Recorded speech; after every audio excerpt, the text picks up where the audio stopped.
In the year 1993, Dr. Dean Hammer published a paper titled, "A Linkage Between DNA Markers on the X Chromosome and Male Sexual Orientation," but you might recognize it more simply as the gay gene.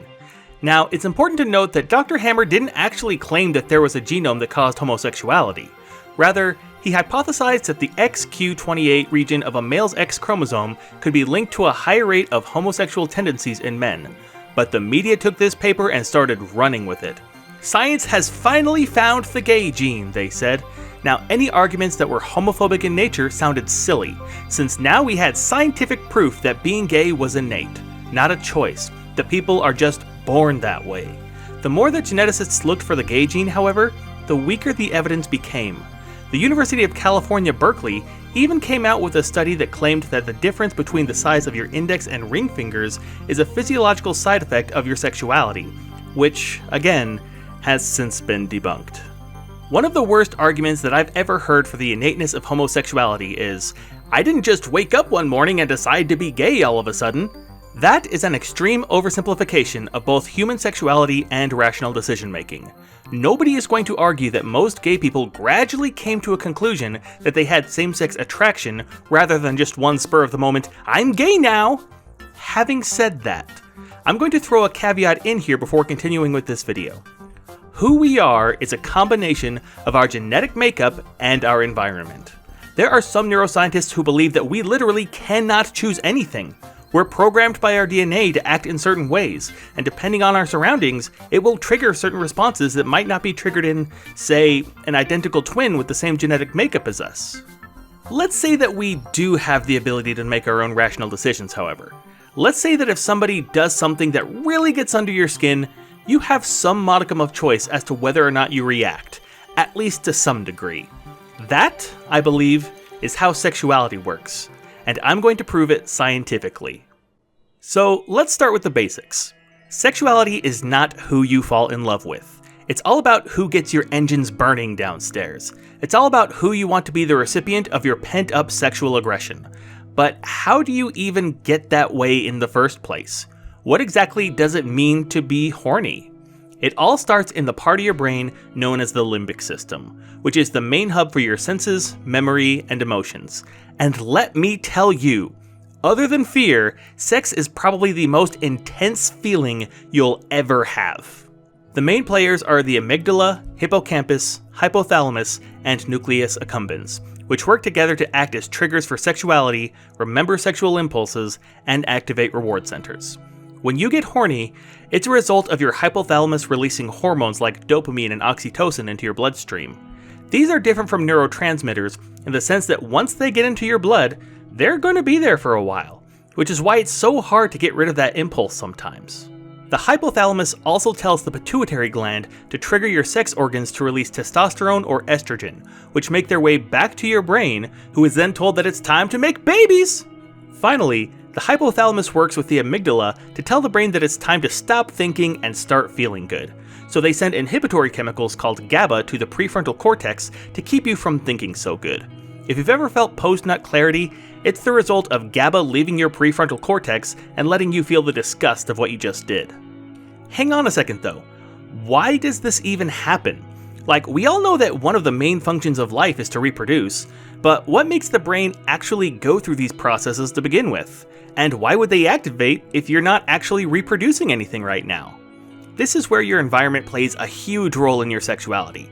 A study by UCLA showed that each generation has more LGBT individuals than the generation before it.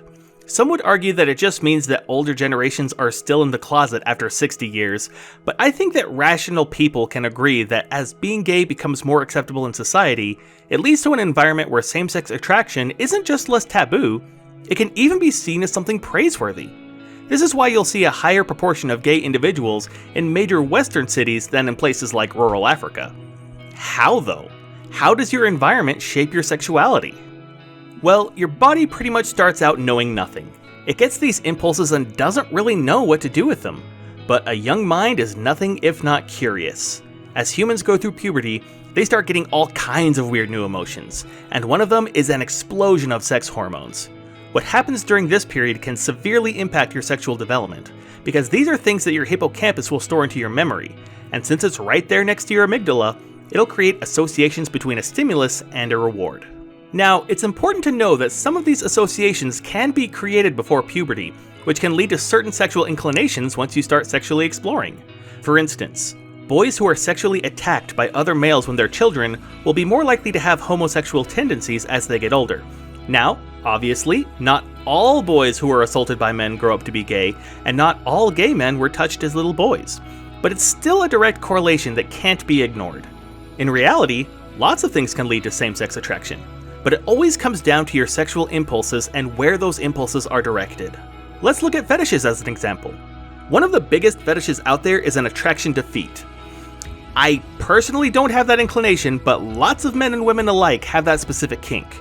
If you've ever wondered why, it's because some people came to associate feet with some kind of sexual pleasure.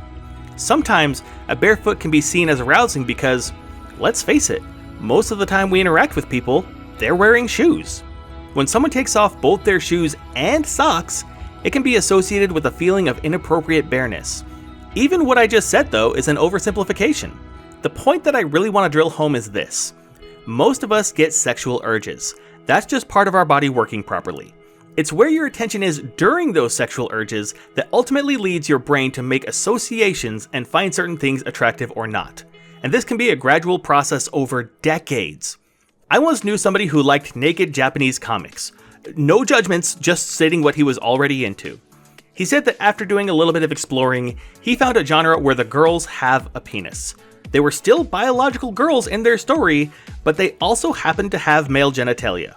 As he continued to explore the genre, he eventually transitioned to what's known as traps, or rather, characters that were illustrated as girls with their clothes on, but were actually biological males when their clothes were off. Eventually, he found himself attracted to males overall. This is someone who identified as straight, veered bisexual, and then became gay entirely. This wasn't someone who was in the closet for years and eventually came out. This was a gradual transformation.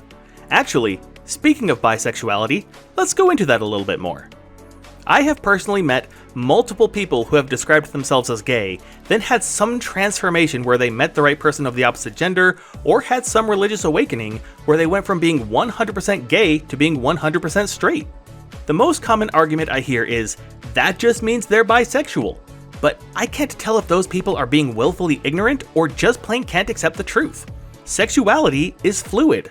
And just because you can have one sexuality now doesn't mean it will automatically be the same 10 years from now. We can see this quite clearly in the prison system.